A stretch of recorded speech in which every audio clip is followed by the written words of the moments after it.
Labdien! Es ceru, ka dzirdamība ir laba. Varbūt kāds no jums var uzrakstīt čatā, vai tas tik tiešām tā ir. Vismaz viens.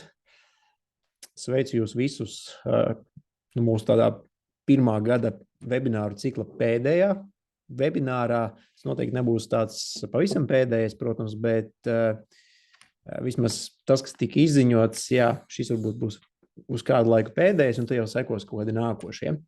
Daudz no jums piedalās šajos webināros visos pēc kārtas, par ko ir liels paldies. Ļoti augstu to novērtējam. Jā, un šodien mēs runāsim tieši par ķīmisko vielu, ja pareizāk sakot, drošības datu lapu pārvaldību mūsu Memo Evroc Safety sistēmā, kas tagad ir pieejama kā jaunā funkcionalitāte. Tā, jā, paldies, dzirdamība ir laba. Paldies tiem, kas to, kā saka, atbildēja un uzsvēra. Visi rādītie dati, ko jūs redzēsiet turpinājumā, ja, protams, ir demo dati, tie nav, kas saka, reāli cilvēki, reāli piemēri. Rādīsim mēs angliskajā demo vidē, bet, protams, jums viņi būs pieejami tā kā interfeisa kontekstā latviešu valodā. Kas attiecas, teiksim, par šīs funkcionalitātes iegūšanu, ja, teiksim, jums interesē viņu pieslēgt vai nē, attiecīgi jums noteikti jāsanāk būt ar savu projektu vadītāju vai darbaizcības speciālistu, savu kontaktpersonu mūsu uzņēmumā, un tad mēs katru šo pieteikumu individuāli skatāmies, tāpēc, ka tās situācijas ir dažādas, līgumi ir dažādi, mēs izvērtējam to apjomu, un tad jau, kā saka, kopīgi par to visu vienojamies. Webinārs tiek ierakstīts, kā jūs iespējams redzat. Pēc webināra nosūtīsim jums arī šī webināra ierakstu. E-pastā visticamāk tas būs rītdien dienas pirmajā pusē. Plānotais laiks ir īstenībā nav plānots garš webinārs, domāju, uz 20 minūtēm, jo šī funkcionalitāte nav tik apjomīga, kā varbūt ierasts no mūsu puses, kas varbūt ir tā kā, labā ziņa. Tā. Kāds ir šīs dienas tā kā plāns? Sākumā būs neliela viktorīna, pāris tā kā jautājumi no jums adresēti, varat, protams, aizpildīt to visu anonīmi. Tas vienkārši varbūt tās pavērs diskusiju, varbūt jums citu perspektīvu iedos, teiksim, par ķīmijas pārvaldību jūsu uzņēmumos. Jā, varbūt sapratīsiet, kāds ir jūsu šis izpratnes un zināšanu līmenis šobrīd. Tur būs tikai 5 vai 6 jautājumi, ja nemaldos, 30 sekundžu atbildi. Izmantosim slaido rīku, kas būs tuņās arī turpinājumā. Pēc tam varbūt aplūkosim pāris tādus hipotētiskus piemērus, ko mēs esam izvilkuši, kā salīdzinājumu, teiksim, kā piemēram būvniecības uzņēmums var pārvaldīt drošības datu lapas, kā piemēram uzkopšanas uzņēmums un tam līdzīgi. Vienkārši, lai saprastu tās līdzīgās lietas, ar ko šie uzņēmumi tā kā saskarās šajā sakarā. Galvenā daļa, protams, ir demonstrācija un finālā ir jautājumi. Par jautājumiem, protams, jūs varat mani droši pārtraukt arī webināra laikā, uzdot savus jautājumus vai komentāru veidā vai ieslēdzot mikrofonu. Neapvainošos, ja, kā saka, pārtrauksiet pusvārdā. Bet aiziet, labi, tad tagad ķersimies klāt slaido sadaļai. Tie, kas vēlas, tie jāvar piedalīties. Aicinu, protams, visus piedalīties. Tiem, kam ir par rokai savs viedtelefons, es aicinu lūdzu noskanēt šo te QR kodu. Vai arī jūs apmeklējat slaido lapu un vadat iekšā šos te ciparus, ko jūs redzat ekrānā.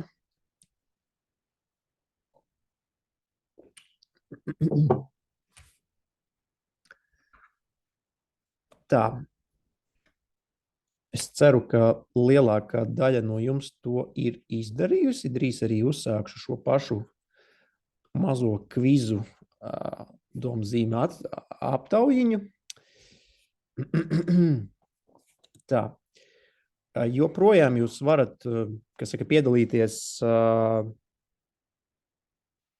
skanējot to QR kodu kreisajā augšējā stūrī. Paldies Gundaram, kurš jau ir pieteicies. Jā, ir Ārta, Anastasija, Linda, Sendija. Kā es minēju, varat palikt arī anonīmi. Jūs savu anonīmo vārdu noteikti, kas saka, zināsiet, kur jūs, teiksim, paliekat šajā viktorīnā un tā. Ok. Varbūt vēl nedaudz pagaidam, jā, par cik vēl pāris kolēģi pievienojās.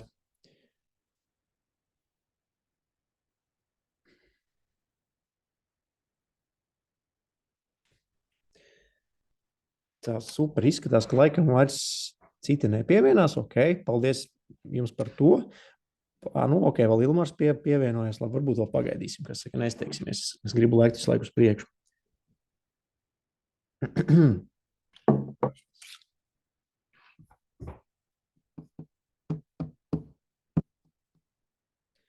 Tā, tagad izskatās, ka nemainās vairs dalībnieku skaits.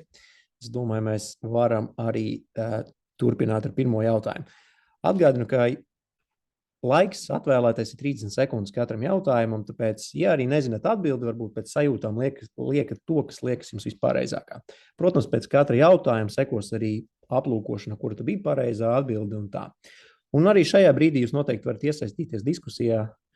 Vladimirs lūk vēl pievienojās, kamēr es vēl turpinu savus ievadu vārdus, tāpēc ideāli. Ok, aiziet ar pirmo jautājumu. Un, principā, pirmais jautājums ļoti vispārīgs. Kāds ir galvenais drošības datu lapu mērķis?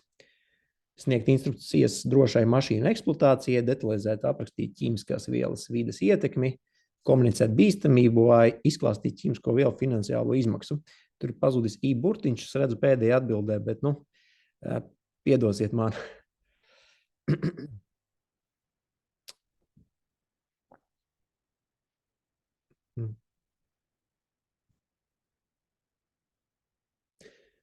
Tā, super.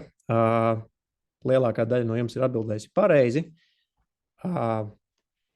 Atbildes atšķirās, kas nevar saprast, vai priecē vai kā, bet es droši vien norādu uz to, ka var labāk, jo visi pareizi neatbildēja. Varbūt kāds, teiksim, šo terminu drošības datu labs tik tiešām asociē ar mašīnām, kaut kādām iekārtām, ražošanas iekārtām, kas tā varētu arī būt, bet tas ir tāds valodas varbūt īpatnības, ja tulkošanas jautājums, jo angliski tas saucās safety data sheets. Šis termins tā kā angliski. Par vidi, jā, tas tāds varbūt bija, atbilde par vidi bija tāda nedaudz,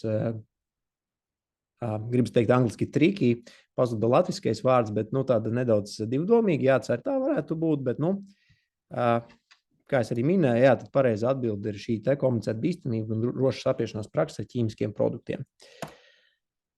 Nākošais jautājums, un šeit ir 20 sekundes, es redzu.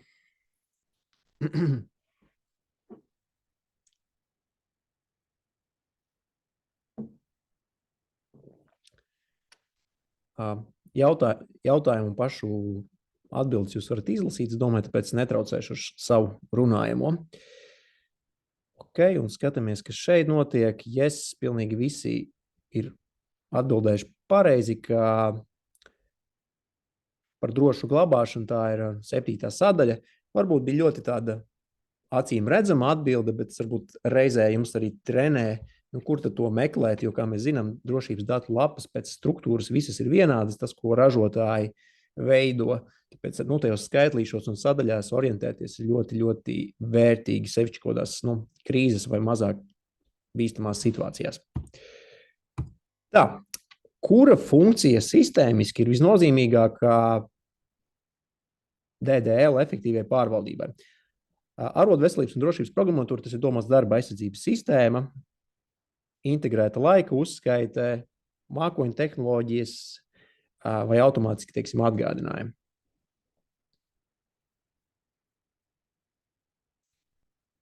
Jā, šis arī bija nedaudz tāds āķīgs jautājums. Principā mūsu risinājums, kā jūs zinat, ir mākoņu risinājums, tad pareizā atbilde ir šī, bet par cik drošības datu lapu kontekstā ir ļoti svarīga šī pieejamība, ka viņa vienmēr ir pieejama, lai arī, kur jūs, teiksim, atrastos, tad mākoņu risinājuma priekšrocības tieši to arī nodrošina. Tāpēc, jā, vismaz drošības datu labu kontekstā noteikti šis ir liels pluss. Un pats pēdējais jautājums, iespējams, arī būs tikai 20 sekundes, varbūt nedaudz sameloju sākumā, nedaudz uzstādījumais ir bijis kaut kāds misēklis. Jā, tad aiziet, cik bieži jums jāpārskata un jāatjauno jūsu drošības datu lapas, lai nodrošinātu atbilstību.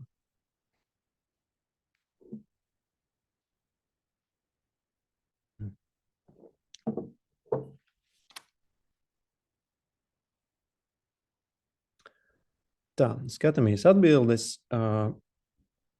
arī šeit atšķirās jūsu redzējumi. Skatāmies uzreiz, varbūt, kas ir pareizā atbilde, kad pieejams jauna, principā kaut kādas izmaiņas ir notikušas un ir parādīsies jauna informācija vai jauna versija šai drošības datu lapai. Jā, bet principā varbūt vienreiz gadā daudz atbildēja uz to, ka pie risku izvērtējuma to var pārskatīt, kas arī nav tā kā nepareizi. Tas būtu tāds, varbūt labākais laiks, kad, teiksim, šīs izmaiņas arī čekot un pārbaudīt. Bet, jā, principā tas jūsu uzdevums kā darba devējiem vai atbildīgiem speciālistiem ir nodrošināt to, ka vienmēr ir pieejama aktuālā informācija. Paldies jums par dalību, un tagad, principā, ātri apskatīsimies, kurš ir uzvarētājs. Uzvarētājs ir Agi. Šeit tiek ņemts vērā arī, protams, ātrums, kādā jūs atbildējāt. Principā mums ir pirmā vieta ir dalīta ar otrās vietas ieguvēju nomināli.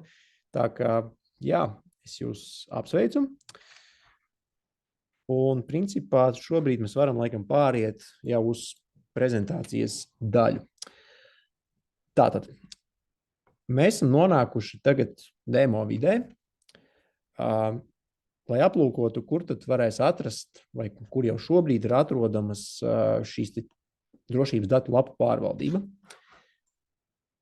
Principā tas stāsts ir par to, ja tā lokācija ir zem izvēles lielās, un mums jau iepriekš aplūkotās kvalifikācijas vadības.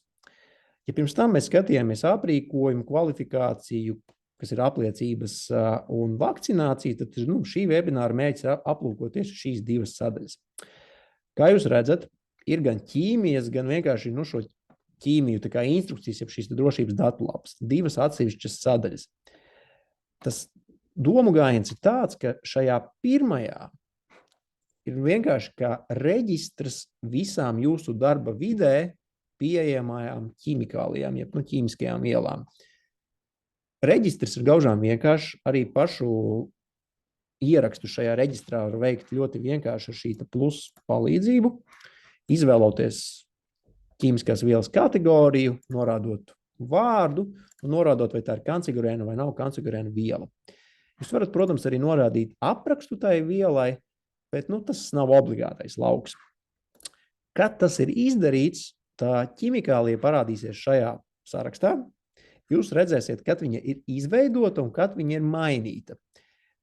Šīs maiņas kolona principā sasaucas to jautājumu, ka jūs varat nočekot ātri, pārbaudīt, teiksim, tas nedaudz žargonā tā nepareizi izklausās, kad tad pēdējo reizi šī drošības datu lapa ir atjaunota. Ja? Principā arī atbildīgais speciālists veicot šo risku izvērtējumu vai esot parastā drošības auditā uzņēmumā, viņš atvērt šo sarakstu, paskatīties, hei, šeit ir baigi vecais tas datums, varbūt pārbaudīsim, vai ražotājs nav jau izlaidis jaunāku šo versiju. Ja? Lūk, tas būtu tāds viens piemērs. Un savukārt, ejot jau dziļāk pašā ķimikālijā, mēs īstenībā atveram to vietu, to sadaļu, kur mēs redzam tādu sadalījumu, kas ar šo ķimikāliju reāli strādā, pašu instrukciju vai vairākas, un arī individuālās aizsardzības līdzekļus, kas ir šīs sadaļa PPE, no angliskajā, tad Personal Protective Equipment. Šī sadaļa savukārt ir aktivitāšu vēsture. Principā jūs redzat, kurš ko ir skatījies, kurš ko ir mainījis. Tas nodrošina tādu zināmu kontroli un izsekojamību. Atgriezīsimies pie dalībnieku sadaļas. Šajās funkcionalitāte ir līdzīgi, kā ir mūsu iepriekšējās rādītajās šajā webināru ciklā. Jūs varat nodefinēt gan konkrētam amatam, konkrētā struktūrā, ka, piemēram, visi Tech Solutions uzņēmuma inženieri strādā ar šo ķīmiju, vai arī iet to ceļu, ka tikai, piemēram, 1 vai 2 inženieri strādā ar šo ķimikāliju. Tas ir labs tāds personalizācijas piemērs aplikācijai, jo tie, kas ir daudz saskārušies ar mūsu sistēmu, teiksim, šajā risku izvērtējuma kontekstā, jūs noteikti atceraties, ka mums funkcionalitāte daudz, kur ir balstīta tikai uz amatu. Šis pieejams palīdz to, ka jūs varat nodefinēt jau daudz tādā detalizētākā līmenī šīs visas lietas. Ja? Principā, es domāju, tas princips ir skaidrs. Piemēram, šajā gadījumā šim te mazgāšanas līdzeklim grīdu, ar viņu strādā tikai šie te divi darbinieki. Fernando un Maks, piemēram. Ja? Un tālāk jau ieejot viņa profilā šī te darbinieka, kur jūs varat izdarīt jau arī no šīs vietas, jūs zem šīs te kvalifikācijas vadības sadaļas arī šo informāciju varat redzēt, ka viņš rekur strādā ar šo te mazgāšanas līdzekli un arī ar šo. Šis bija pilnīgi cits, ko mēs iepriekš neaplūkojām, bet šajā skatā jau tiek apvienots viss, ko redz konkrētais, šajā gadījumā tas ir Fernando Alonso. Ja? Lūk, tik tālu par to, ko redz vadītājs tādā uzņēmuma, teiksim, pārskatā kontekstā. Tālāk aplūkosim to gadījumu, ka konkrētu cilvēku aplūkosim, kā viņš to redz no sava profila, no sava lietotāja. Jo šis, kā jūs minēju iepriekš, ir vadītāju skats, ko parastais darbinieks īsti neredz. Atradīsim mūsu mīļo Antonio, ko mēs ļoti daudz apspēlējam šajās webināru demo piemēros. Tātad, tas, ko mēs šeit redzam, ka zem kvalifikācijas sadaļas viņam ir arī šis te jāiepazīstas ar šo te instrukciju. Mēs viņu redzam šeit no vadītāja skatu punkta. Un tagad pārslēgsimies uz Antonio skatu. Lūk, šeit mēs redzam jau iepriekš labi zināmos uzdevumus par instruktāžu iziešanu, par EA apmācībām, par IAL apstiprināšanu, par rīkojumiem, kas ir šis te assignments.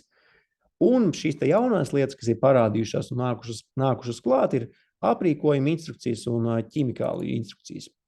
Šajā gadījumā mēs runājam tieši par šīm te drošības datu lapām, un lai viņš apstiprinātu to, ka viņš ir viņu iepazinies, viņš var spiest akcept, vai, nevis vai, bet noteikti obligāti pirms tam iepazīstoties ar šīs te instrukcijas saturu, spiežot šo te pogu. Ja? Tā, kad tas ir izdarīts, cilvēks jāspiež, ka viņš ir iepazinies, un no šajā uzdevuma sarakstā šis uzdevums jau deg zaļā krāsā. Un tagad ir piemērs, jeb stāsts par to, kā viņš var atrast ikdienā visas ķimikālijas, ar ko viņš strādā. Autorizējoties savā profilā, zem menu sadaļas ir daudz dažādas lietas, un šeit zem kvalifikācijas vadības šīs ķimikālija instrukcijas. Safety data sheets. Un, rekur ir arī pieejama šī instrukcija. Viss ļoti vienkārši. Principā varbūt šajā brīdī jau kāds jautājums ir radies vai pārdomas.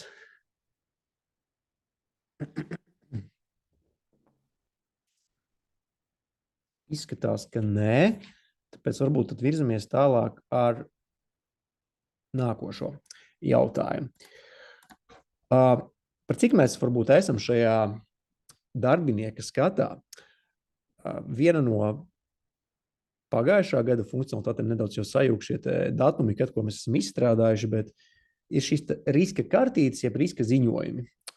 Proti, nodarbinātais un jebkurš darba vidē esošais cilvēks var ziņot par kaut kādu risku, incidentu, gandrīz notikušu nelaimes gadījumu, novērojumu vai labās prakses piemēram. Un tas, ko palīdz šī funkcionalitāte izdarīt, ir īstenībā ievākt ļoti vērtīgus datus un vērtīgus uzdevumus, kuriem varbūt vajag šo tūlītēju darbību un tūlītēju kaut kādu pasākumu, kas ir jāvērš. Ja?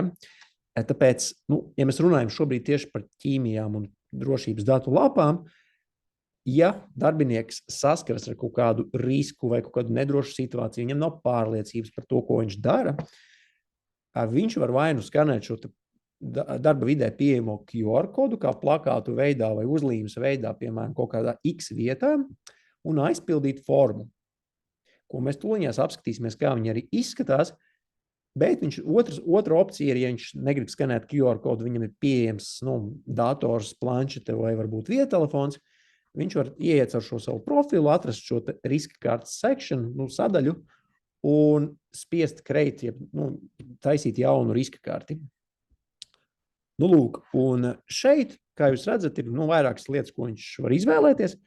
Un labā lieta šai funkcionalitāte ir tāda, ka jūs paši varat nodefinēt, kas tās ir par lietām. Jeb to taipu, veidu, latviski, jūs varat paši nodefinēt aplikācijas līmenī, jūs izvēlaties iet šo ceļu, teiksim, ar šo papildus funkcionalitāšu izmantošanu. Tikpat labi, šeit var burtiski 10 sekundēs nodefinēt jūs paši, ka tā riska kartīte ir saistīta ar ķimikālijām. Ko tas viss palīdz jums ikdienā? Pēc tam, kad tas ir izdarīts, mēs, piemēram, tagad uzrakstīsim SSD, labi, kaut kādu risku, ka tā ir notikusi šajā te noliktavā. Un atbildīgo es gribētu ielikt Arsēnu, jo es zinu, ka viņš ir baigais džeks, kas par to visu ir atbildīgs. Ja? Es spiežu saglabāt, kā darbinieks atceraties. Un tagad es pāriešu, apskatīšu, kā tas izskatās jau no atbildīgās personas perspektīvas. Tātad šeit ir, varbūt ir jautājums, un tad es paskatīšos. Es nepareizi uzrakstījos. Paldies, Jāni. Paldies, jā. Nevis SDS, bet nevis SSD, kas ir, principā, ar datoriem saistītas lietas, bet SDS. Ok. Atgriežoties atpakaļ uz manis iesākto piemēru. Tātad šobrīd mēs esam iegājuši vadītāja skatā, un šeit ir šīs riska kartītes. Es redzu daudz un dažādas riska kartītes, un rekurī, kā pēdējā 69. ir šī SSD kartīte. Ja? Šeit mēs varbūt neaplūkojam tādu piemēru, bet principā Arsēns, šis atbildīgais cilvēks, viņš arī saņēma e-pastu, ka hei, notifikācijas e-pastu, ka hei, tev ir pienākusi tāda un tāda riska kartīte. Viņš tālāk iet šajā sistēmā, viņš viņu pēta, ok, šeit ir nepieciešams varbūt tās atbildīgais nevis es, bet, piemēram, Marks. Es uzlieku, ka tas ir in progress, un uzrakstu to, kas šeit viņa nodeliģēja. Ja? Tas komenta sadaļa, viņa ir obligāta. Vienmēr pie kaut kādām izmaiņām, ko jūs veicat šajā riska kartītē, jūs varat uzrakstīt kaut kādu komentāru, kas arī palīdz tādai izsekojamībai un labākai komunikācijai iekšējai. Labā ziņa apakšā šeit ir tāda, ka jums ir arī notifikācijas sadaļa, proti jūs varat padot ziņu arī iesniedzējiem, ka hei, paldies, risinam šo jautājumu, un arī padot ziņu tam jaunajam cilvēkam, kas tiek nodots kā atbildīgais. Mēs varam uzlikt arī deadline, ka, piemēram, tā ir, nedēļa, un spiest saglabāt. Un tālāk jūs, protams, šajā, dashboardā, šajā reģistrā jūs kopumā arī redzat, ka, piemēram, in progress šobrīd ir šīs te lietas. Ja šis deadlines, protams, tiek palaists garām, netiek izdarīts, tas būs overdue sadaļā, kā veids uzdevums. Visu šo jūs, protams, redzat tādā arī statistikas šķērsgriezumā. Šeit varbūt nav tik daudz to datu, lai te viss skaisti un krāsaini attēlotos, bet lai vai kā, tāda iespēja, teiksim, to statistikas šķērsgriezumu redzēt arī ir. Un vēl viena lieta varbūt par šīm riskas kartītēm, jūs varat jebkurā mīļā brīdī arī izeksportēt šos datus tālāk uz Excel, ja gadījumā jūs gribat analizēt, viņus citā rīkā vai izmantot kādiem citiem nolūkiem. Bet tas noslēdzošais komentārs no manas puses par šo visu un savalkot kopā riska kartīšu sadaļu ar visām mūsu pārējām funkcionalitātēm ir tas, ka es varbūt speciāli atvēršu šo kvalifikācijas vadības sadaļu, gan aprīkojums, gan ķīmijas vakcīnas, ir, ka par visām šīm lietām ir iespēja kaut kādā tādā vai citādā veidā ziņot, lai veicinātu šo nodarbināto iesaisti, informācijas apmaiņu, jo īstenībā, mēs arī tagad ejot eksportā redzam, ka īstenībā citās valstīs ar darba aizsardzību vairāk saprot šīs lietas, nevis, teiksim, kā pie mums pierasts risku izvērtējumi, dokumentu mapītes un instruktāžas. Jā, tās lietas arī svarīgas, bet prioritāte lielāka daudz tiek likt uz šīm te lietām. Un šis te risku reģistrs ir tāda kā globāla, ļoti vienkārši lietojama lieta, ko var izmantot principā jebkurš.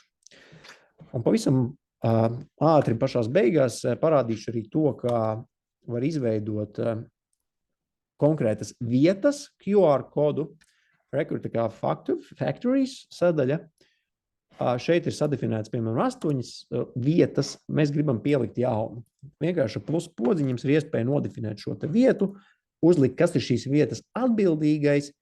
Varbūt, ja jums ir kaut kāds iedalījums pa biznesiem vai pa sektoriem vai kā citādāk, jūs varat arī teiksim, šo datu šķērsgrozumu iegūt arī šādā teiksim, griezumā, ja norādat šim te QR kodam teiksim, kaut kādu konkrētu biznesu.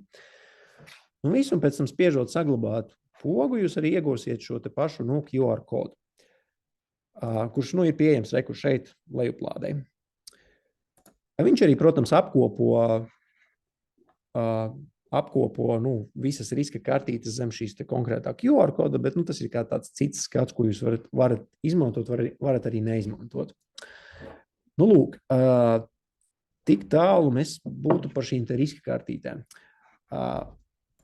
Noslēdzot tematiku par ķimikālijām, es solīju, ka parādīšu arī to otru stāstu, respektīvi es minēju, ka ir ķīmijas un ir tad šīs SDS sadaļa, kas ir tā kā vairāk šīs pašas instrukcijas. Ļoti līdzīgi tā kā nosaukumi, vienkārši, lai saprastu to atšķirību.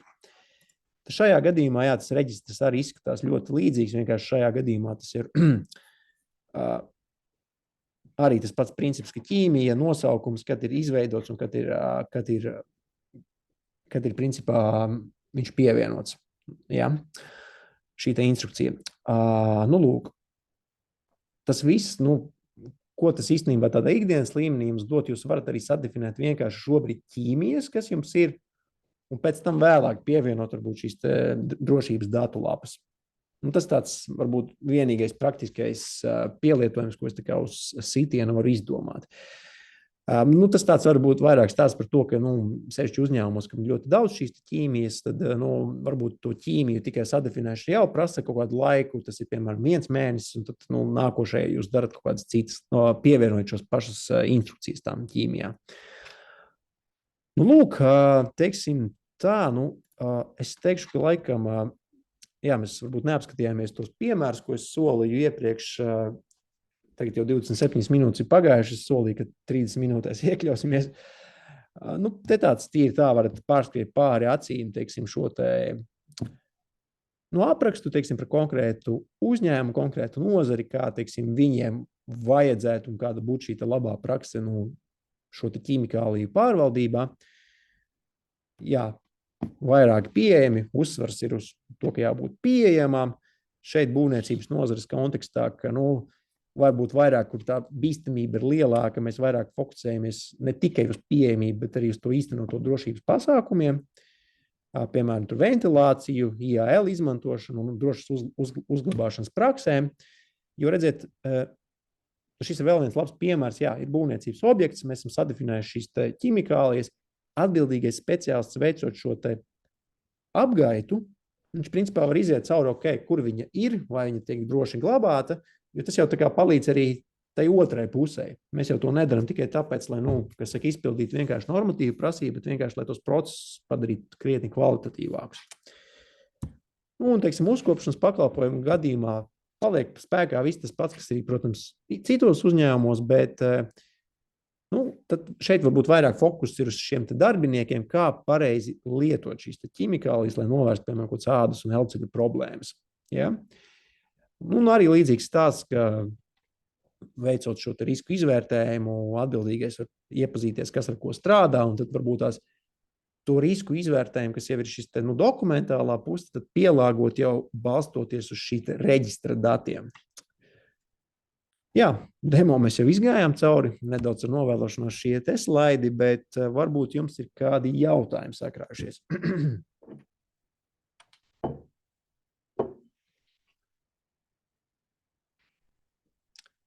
Pagaidām izskatās, ka nav. protams, vēl kādu laiku pagaidīšu, bet jūs noteikti vēl varat turpināt uzdot šos jautājumus. Varbūt vienkārši pārslēgšu slaidu uz kontaktu sadaļu tiem, kas vēlās. Kā minēju webināru sākumā, visa šī kvalifikācijas vadības sadaļa ir kā tāds papildus pakalpojums, ko jūs varat pieslēgt funkcionāli, un katrs šis pieteikums tiek skatīts individuāli, sazinoties ar jums, izrunājot šo vajadzību. Tāpēc nekautrējieties, zvaniet, rakstiet, prasiet vai piesakieties.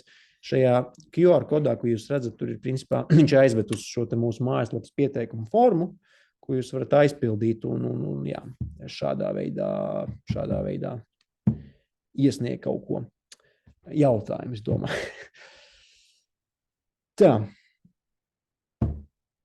Izskatās, ka jautājumu nav.